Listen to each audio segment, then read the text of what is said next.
Hello বন্ধুরা, কেমন আছো সবাই? আশা করি সবাই খুব ভালো আছো। তো আজকে আমি আর একটা নতুন ভিডিও নিয়ে চলে এসেছি আমার ইউটিউব চ্যানেল অডিল্যান্ডেরে। তো আজকের এই ভিডিওটা খুবই ইনফরমেটিভ হতে চলেছে। তো সকলকে রিকোয়েস্ট করব একটুও স্কিপ না করে পুরোটা দেখতে। তো এই ভিডিওতে আমি তোমাদেরকে বলবো যে আমাদের বাইক বা গাড়ি ধোয়ার যে একটা প্রবলেম থাকে, যে প্রত্যেক সময় হাতে একটা কাপড় নিয়ে সেটাকে সাবান নিয়ে মিশিয়ে জল দিয়ে ধোয়ার একটা যে হ্যাসেল থাকে এই প্রসেসটায়, তো এই হ্যাসেল প্রসেসটাকে কী করে অ্যাভয়েড করে কী করে স্মুথলি জিনিসটা করা যায়। তো এইভাবেই আমি ইউটিউবে এই ভিডিওটা তোমাদেরকে ইউটিউবের মাধ্যমে আমি তোমাকে জানাতে চাইছি। তো স্কিপ না করে পুরোটা দেখতে থাকো। আর যে সকল বন্ধু আমার ইউটিউব চ্যানেলে এখনও সাবস্ক্রাইব করোনি তাদেরকে একটু রিকোয়েস্ট করব, প্লিজ সাবস্ক্রাইব করে নাও আর পাশে থাকা বেল আইকনটা অবশ্যই অল নোটিফিকেশানসে অন করে নাও। তো চলো ইউটিউবের এই নতুন রকমের ইনফরমেটিভ ভিডিওটা শুরু করা যাক। তো বন্ধুরা, যেমন তোমরা দেখতে পাচ্ছ, এখন এখানে আমার বাইকটা দাঁড় করিয়ে রেখেছি। এবার আমি এইটাকে ধোবো। তো এখন আমার হাতের সামনে চলে এসছে এই করুগেটেড পাইপটা। এই পাইপটা ওয়াশিং মেশিনের যে পাইপ হয় সেইটা। আমার কাছে আছে 3 মিটারের পাইপ। তোমরা চাইলে 1 মিটার বা 5 মিটারেরও কিনে নিতে পারো, তোমাদের যেরকম রিকোয়ারমেন্ট হবে। এর সাথে আমার কাছে আছে হচ্ছে এই যে এটা দেখতে পাচ্ছ, ওয়্যাক্স পোলের কার ওয়াশ লেখা রয়েছে। এটা বাইক ওয়াশও করা যায়। তো এইরকম আমার কাছে বাইকের জন্য আমি একটাই ইউজ করব সাধারণত। আর যদি খুব নোংরা থাকে তাহলে হয়তো আর একটা লাগতে পারে। যাদের গাড়ি আছে তাদের জন্য 2টো পাউচ শুড বি সাফিসিয়েন্ট। একটা পাউচের এখানে লেখা দেখতে পাবে, অবশ্যই এখানে ফোকাস করে দেখিয়ে দিচ্ছি, 8 ml আছে লেখা। আর এইখানে কোয়ান্টিটিটা এখানে দেওয়া আছে, ভালো করে এখানে ফোকাস করি আমি দেখিয়ে দিচ্ছি।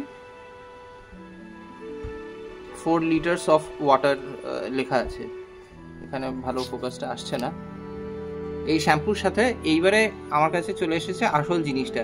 এটা 2 লিটার সাইজের একটা প্রেশার স্প্রেয়ার, বা যদি অনলাইনে কেউ সার্চ করতে চাও তাহলে প্রেশার ওয়াশার বললেও এইটা পেয়ে যাবে, বা গার্ডেন স্প্রেয়ারও অনেকে বলে। তো এইটা হচ্ছে আসল জিনিসটা। এইটা হচ্ছে এয়ার ফিল করার জন্য, প্রেস করে দিলে এয়ার ফিল হয়ে যাবে এই চেম্বারটার মধ্যে।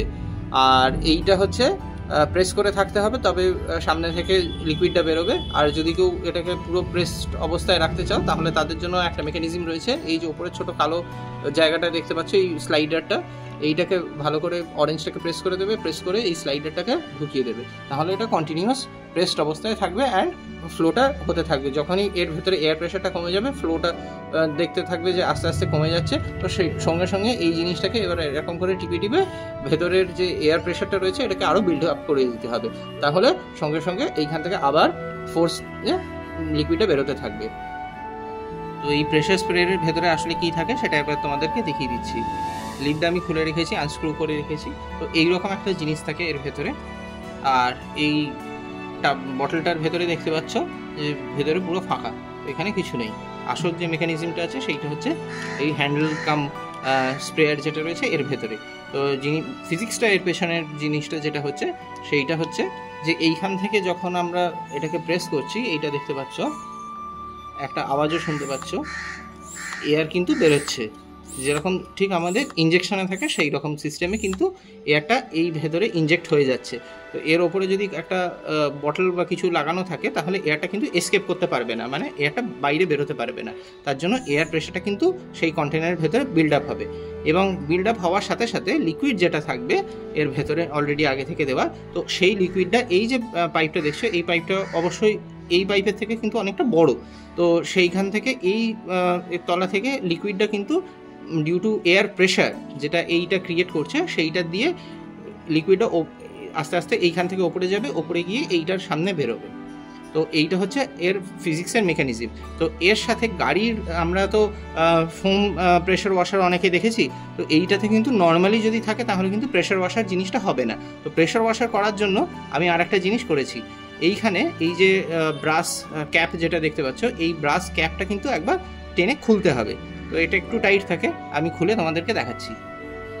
এই ব্রাশ ক্যাপ যেটা রয়েছে এটা নজেল, তো এই নজেলটাকে টেনে খুলে নিতে হবে। এবার এর ভেতরে দেখতে পাচ্ছ আমি এখানে অলরেডি কিছুটা গ্রিন কিছু একটা জিনিস দিয়ে রেখেছি। এটা হচ্ছে কিছুই না, আমাদের বাড়ির নর্মাল যেটা আমরা স্কচ বাইট ব্যবহার করি সেই স্কচ বাইট। এটা দিয়ে তাহলে কি হবে, ফোমটা হবে। নাহলে নর্মালি যেটা এই এখান থেকে বেরোয় সেটা নজেল থেকে নর্মাল জল বা নর্মাল শ্যাম্পু জল বেরোবে। সেটা একই জায়গায় পয়েন্টেড থাকবে, কিন্তু এখানে ফোম কিছু হবে না। তো ফোমটা বানানোর জন্যই হচ্ছে এইখানে একটা টুইক করে নিতে হবে আমাদেরকে নিজেদের মধ্যে। সামান্য একটু 10 টাকার একটা স্কচ ব্রাইটের খুবই সামান্য জিনিস, একটা পোর্শন লাগে। দেখতেই পাচ্ছ এইটুকু হচ্ছে নজেল। তো এইটুকু নজেলের মধ্যে কতটা স্কচ ব্রাইট যেতে পারে নিজেরাই আন্দাজ করে নিতে পারবে। এটাকে আবার এরকম করে চেপে বসিয়ে দিতে হবে পুরোটা। আবার আমি বসিয়ে দিয়েছি। এইবারে যখন আমি করব এটা পুরো ফোম হয়ে বেরোবে। তো চলো সেটা আমি তোমাদেরকে করিয়ে দেখাচ্ছি। এবার আমি প্রেশার ওয়াশারের মধ্যে এই যে কার ওয়াশটা আছে সেইটা আমি শ্যাম্পুটা কেটে দিয়ে দিচ্ছি।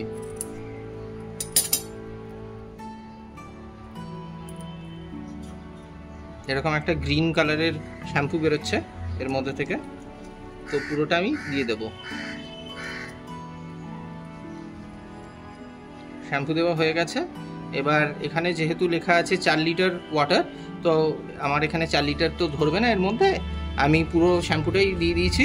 আর এখানে 2 লিটার যেহেতু সাইজ এই কন্টেনারটা, আমি 2 লিটারই জল ভরবো। একটু যদি ডেন্স ফোম হয় কোনো তাতে ক্ষতি নেই, বরং ভালোই হবে। তো চলো এবার আমি এটাকে ফোম বানাই। বন্ধুরা, তো এবার আমি তোমাকে দেখাবো যে কিভাবে এই জিনিসটাতে শ্যাম্পু আর জল ভরার পরে কিভাবে এটাকে ইউজ করতে হয়, আসল অ্যাপ্লিকেশনটা কিভাবে হবে। তো এইখানে দেখতে পাচ্ছ জলের এই যে দাগটা রয়েছে, এতখানি অবধি জল আর শ্যাম্পু মিক্সচারটা আমার ভরে গেছে। তো এইবার আমি এই যে ওপরের যে স্টিকটা রয়েছে, এই স্টিকটা টানলে এটা ঠিক ইঞ্জেকশনের মতো করে কাজ করে। এইটা থেকে এটাকে চেপে এরকম করে ভেতরে এয়ার প্রেশার বিল্ড আপ করে দিতে হয়। আর একবার এরকম কয়েকবার করতে করতে তোমরা নিজেরাই বুঝতে পারবে যে হাতের ওপরে এয়ার প্রেশারটা যখন বেশ অনেকটা মাত্রাতিরিক্ত বেড়ে যাচ্ছে মনে হবে, তখন এটাকে স্টপ করে দেবে। তো তারপরে এবার প্রেশারটা তোমরা তৈরি হয়ে গেছে বুঝতে পারবে। আর এবার এই যে ট্রিগার সুইচটা আছে এইটাকে টিপে তোমরা জিনিসটার ওপরে স্প্রেটা করে দিতে পারবে। তো চলো আমি স্প্রেটাও করে তোমাদেরকে দেখিয়ে দিচ্ছি কীরকম হচ্ছে। তো বন্ধুরা, এখন রিভিল করার টাইম এসে গেছে। আসলে আমার এই প্রেশার স্প্রেয়ারটা কতটা কার্যকরী, আসলে এটা ফোম দেয় না শুধু এমনি মুখ থেকে যেরকম নর্মাল নজেল থেকে জল বেরোয় সেই রকম হয়। তো এবার চলো এবার আমি এই অরেঞ্জ যে ট্রিগার সুইচটা আছে এটাকে টিপে আমি দেখবো কীরকম বেরোচ্ছে জিনিসটা।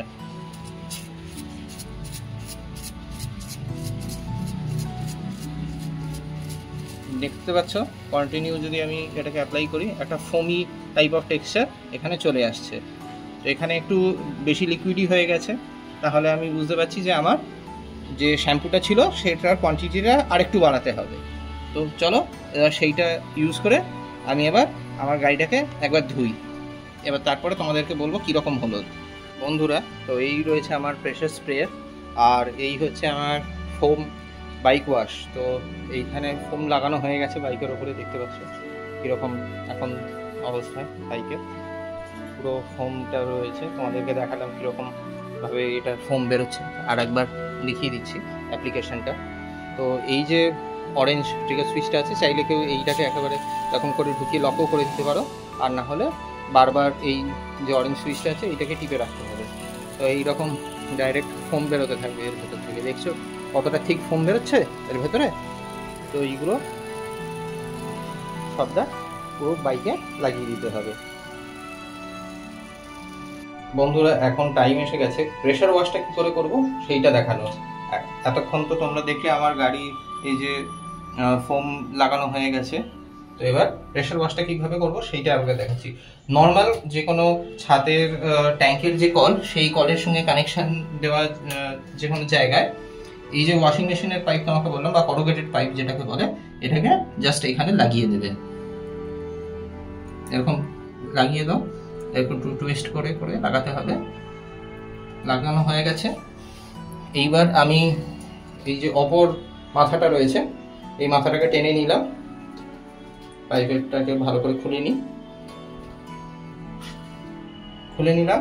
এবার সামনেই আমার বাইক, এবার কলটাকে চালু করে দিলাম ফুল ফোর্সে দিয়ে।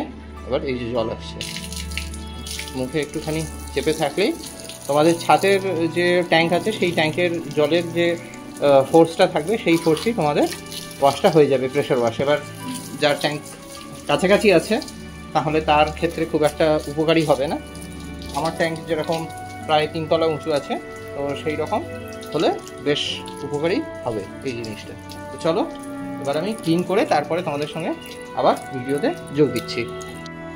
তো বন্ধুরা এবার দেখো বাইকটা ধোয়ার পরে কীরকম চকচক করছে। এটা ফোম দিয়ে প্রেশার ওয়াশিং করা হয়েছে, হ্যান্ড পাম্প ফোম মেশিন বা ম্যানুয়াল ফোম মেশিন বলতে পারো।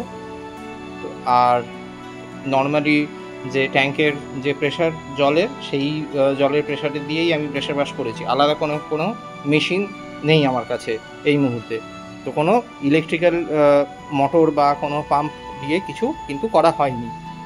দেখো কীরকম এখন পরিষ্কার হয়ে গেছে। আমি তোমাদেরকে এই দিকটাও দেখাচ্ছি, দেখো সব দিক কিন্তু বেশ পরিষ্কার চকচকে হয়ে গেছে।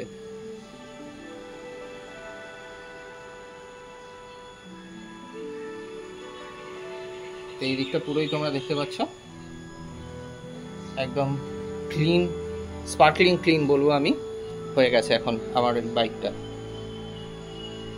এই দিকগুলো দেখো, নিচের দিকটাও তোমাদেরকে দেখাই, ভালো বোঝা যাবে তাহলে।